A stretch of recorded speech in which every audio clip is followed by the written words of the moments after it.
Kumar Sharma RITES के chief vigilance officer नियुक्त। सरकारी engineers consultancy firm RITES limited ने अपने सीनियर मैनेजमेंट में बदलाव की घोषणा की है, जिसमें विनोद कुमार शर्मा ITS 1999 को कंपनी के चीफ विजिलेंस ऑफिसर नियुक्त किया गया है। स्टॉक एक्सचेंजों को सौंपी गई एक रेगुलेटरी फाइलिंग में राइट्स ने कहा है कि यह नियुक्ति रेल मंत्रालय द्वारा जारी एक आदेश के अनुसार की गई है। शर्मा ने 9 फरवरी 2026 को पदभार संभाला और पदभार संभालने की तारीख से 3 साल के शुरुआती कार्यकाल के लिए या अगले आदेश तक जो भी पहले हो सेवा देंगे। कंपनी ने बताया कि यह डिस्क्लोजर सेबी रेगुलेशन 2015 के रेगुलेशन 30 के साथ शेड्यूल 3 और लागू संशोधनों के अनुपालन में किया गया है।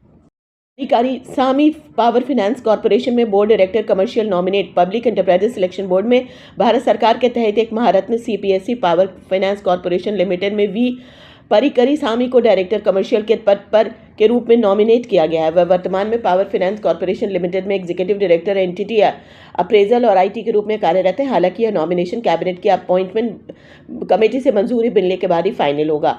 वर्तमान में इस पद से अगस्त 2022 से मनोज शर्मा कार्यरत हैं, जो लॉ की डिग्री के साथ साथ चार्टर्ड अकाउंटेंट भी हैं। उनका कार्यकाल 2026 में पूरा होने की उम्मीद है। इस सिलसिले में विभिन्न सरकारी संगठनों से करीब 10 आवेदकों का इंटरव्यू हुआ। ने CMDE सुजय कपूर को निदेशक उत्पादन नियुक्त किया। रक्षा मंत्रालय के तहत भारत सरकार का एक प्रमुख उद्यम भारत डायनेमिक्स लिमिटेड BDL को रक्षा मंत्रालय से CMDE सुजय कपूर भारतीय नौसेना को अपने बोर्ड में निदेशक उत्पादन के रूप में नियुक्त करने को मंजूरी मिल गई है। यह 5 साल की अवधि के लिए है, जो पद का कार्यभार संभालने की तारीख से या अगले आदेशों तक प्रभावी होगा। हैदराबाद के मुख्यालय वाली BDL भारत में जो एक प्रमुख रक्षा विनिर्माण कंपनी है, जो मिसाइलों टॉर्पीडो और अन्य रणनीतिक रक्षा उपकरणों के उत्पादन में लगी हुई है। CMDE कपूर की नियुक्ति से BDL के उत्पादन क्षमताओं को मजबूत करने और भारत के रक्षा क्षेत्र में योगदान देने के लिए मूल्यवान परिचालन और रणनीतिक विशेषज्ञता लाने की उम्मीद है। गौरतलब है कि BDL कंपनी रक्षा उत्पादन में भारत की आत्मनिर्भरता का समर्थन करने में एक महत्वपूर्ण भूमिका निभाती है। बोर्ड ने राजेश कुमार सिंह को कॉनकॉर में GGM नियुक्त किया। रेलवे बोर्ड ने भारतीय रेलवे ट्रैफिक सेवा अधिकारी राजेश कुमार सिंह को container corporation of India limited में ग्रुप जनरल मैनेजर कमर्शियल और ऑपरेशंस के पद पर तत्काल नियुक्ति के लिए अधिकार पर नियुक्ति करने को मंजूरी दे दी है। श्री सिंह, जो वर्तमान में उत्तरी रेलवे में मुख्य यात्री परिवहन प्रबंधक CPTM के रूप में कार्यरत है, को उत्तरी रेलवे द्वारा भेजे गए प्रस्ताव के बाद नई भूमिका के लिए मंजूरी दे दी गई है। यह मंजूरी इस निर्देश के साथ दी गई है कि अधिकारी को कॉनकॉर में शामिल होने के लिए तुरंत रिलीव किया जाए और उल्लेखनीय है कि सक्षम प्राधिकारी द्वारा राजेश कुमार सिंह को रेलवे सेवा से तकनीकी इस्तीफा भी स्वीकार कर लिया गया है। यह इस्तीफा उस दिन से प्रभावी होगा जिस दिन वह वास्तव में कॉनकॉर में शामिल होंगे और उनके शामिल होने की तारीख की पुष्टि मिलने पर औपचारिक रूप से सूचित किया जाएगा। रेलवे बोर्ड के आदेश के अनुसार अधिकारी को पत्र जारी होने की तारीख से 15 दिनों के भीतर कॉनकॉर में शामिल होना होगा, जो पेंशन और पेंशनभोगी कल्याण विभाग के लागू दिशा निर्देशों के अनुसार होगा। यह अधिकारी निर्धारित अवधि के भीतर कॉनकॉर में शामिल नहीं हो पाता तो उसे उसी समय सीमा के भीतर रेलवे बोर्ड को रिपीट करने का निर्देश दिया गया है। NTPC कोरबा के प्रोजेक्ट हेड नियुक्त। NTPC लिमिटेड ने किशोर चंद पात्रा को NTPC कोरबा का प्रोजेक्ट हेड नियुक्त किया है। उन्होंने 4 फरवरी 2026 से पावर प्लांट संचालन, रखरखाव और प्रोजेक्ट प्रबंधन में 3.5 दशकों से अधिक के समृद्ध और विविध पेशेवर अनुभव के साथ कार्यभार संभाला है। इस नियुक्ति से पहले श्री पात्रा मुख्य महाप्रबंधक संचालन और रखरखाव के रूप में कार्यरत थे, जहां उन्होंने परिचालन विश्वसनीयता को मजबूत करने, सुरक्षा मानकों को बढ़ाने और रखरखाव उत्कृष्टता को बढ़ावा देने में महत्वपूर्ण भूमिका निभाई। NTPC के साथ अपने विशिष्ट करियर के दौरान उन्होंने संगठन के प्रमुख प्रोजेक्ट्स और उद्यमों में कई प्रमुख नेतृत्व पदों पर कार्य किया है। श्री पात्रा ने फरक्का, तालचेर, कनिहा,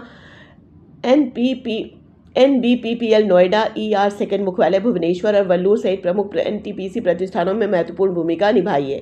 UCE बुर्ला के पूर्व छात्र श्री पात्रा 1989 में कार्यकारी प्रशिक्षु मैकेनिकल इंजीनियरिंग के रूप में NTPC में शामिल हुए। उन्होंने अपनी गहरी तकनीकी विशेषज्ञता, लोगों पर केंद्रित नेतृत्व शैली और सुरक्षा, स्थिरता और उत्कृष्टता के NTPC के मूल मूल्यों के प्रति अटूट प्रतिबद्धता के लिए व्यापक रूप से सम्मानित किया जाता है। लगातार सीखने के प्रबल समर्थक श्री पात्रा ने पावर मैनेजमेंट इंस्टीट्यूट PMI और अन्य प्रतिष्ठित संस्थानों में व्यापक प्रशिक्षण प्राप्त किया है। उनके प्रशिक्षण पोर्टफोलियो में सुरक्षा नेतृत्व, उन्नत प्रबंधन, बॉयलर डिजाइन और रखरखाव, वित्तीय प्रबंधन, कॉर्पोरेट प्रशासन, स्थिरता और तकनीकी कौशल विकास शामिल है। शाह के नेतृत्व में NTPC कोरबा से NTPC के प्रमुख पावर स्टेशनों में से एक के रूप में अपनी स्थिति को और मजबूत करने और देश की बिजली आपूर्ति में विश्वसनीय रूप से योगदान देना जारी रखने की उम्मीद है। रेल भूमि विकास प्राधिकरण में सदस्य योजना का अतिरिक्त प्रभार सौंपा गया। भारत सरकार के रेल मंत्रालय ने रेल भूमि विकास प्राधिकरण के उपाध्यक्ष मनोज गर्ग 28 फरवरी 2026 को उसके बाद कार्यभार ग्रहण करने की तिथि से अगले आदेश तक RLAT के सदस्य योजना पद का अतिरिक्त प्रभार सौंपा है। सक्षम प्राधिकारी ने रेल भूमि विकास प्राधिकरण के सदस्य योजना तरुण कुमार गोयल को 28 फरवरी 2026 से समय से पहले स्वदेश वापसी के परिणाम स्वरूप इस प्रस्ताव को मंजूरी दी है। श्री गर्ग भारतीय रेलवे अभियंता सेवा के वरिष्ठ अधिकारी हैं। उन्होंने भारतीय रेलवे प्रणाली में परियोजना निष्पादन, इंजीनियरिंग, डिजाइन और संरचना प्रबंधन में देशकों का व्यापक अनुभव है। Airport authority of India AAI में बोर्ड की पहली महिला सदस्य बनी। एयरपोर्ट्स अथॉरिटी ऑफ इंडिया में निवेदिता दुबे का सदस्य मानव संसाधन के रूप में कार्यभार संभालने पर गर्मजोशी से स्वागत किया गया है, जो एक ऐतिहासिक मील का पत्थर है, क्योंकि वह इस पद पर AAI बोर्ड में सेवा करने वाली देश की पहली महिला बन गई हैं। सुश्री दुबे अपने 3 दशकों से अधिक का समृद्ध अनुभव लेकर आई हैं, जिसमें एयरपोर्ट संचालन और मानव संसाधन प्रबंधन में नेतृत्व का अनुभव शामिल है। उनकी व्यापक पेशेवर यात्रा ने उन्हें भारत के विमानन क्षेत्र में कार्यबल योजना, संस्थागत विकास और बड़े पैमाने पर परिचालन वातावरण में गहरी अंतर्दृष्टि प्रदान की है। सदस्य HR के रूप में सुश्री दुबे कार्मिक नीति निर्माण, औद्योगिक संबंधों और कार्यबल अनुकूलीकरण में AAI के रणनीतिक पहलों का नेतृत्व करेंगी। मानव पूंजी विकास को AAI के विजन 2047 के साथ संरेखित करेंगी। भारत के विमानन पारिस्थितिकी तंत्र के अभूतपूर्व गति से विस्तार के साथ सुश्री दुबे के नेतृत्व संगठनात्मक प्रभावशीलता बढ़ाने और देश भर के हवाई अड्डों में स्थायी विकास को समर्थन करने में महत्वपूर्ण भूमिका निभाने की उम्मीद है।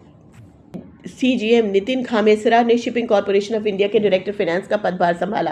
कैबिनेट की अपॉइंटमेंट्स कमेटी ACC ने Indian oil corporation limited IOCL के chief general manager CGM Nitin Khamesra को shipping corporation of India limited के डायरेक्टर फाइनेंस के रूप में नियुक्ति करने को मंजूरी दे दी है। यह पदभार संभालने की तारीख से 5 साल के लिए कार्यकाल के लिए या अगले आदेश तक जो भी पहले हो प्रभावी होगा। यह फैसला कैबिनेट की अपॉइंटमेंट्स कमेटी के सचिवालय द्वारा आदेश के माध्यम से बताया गया।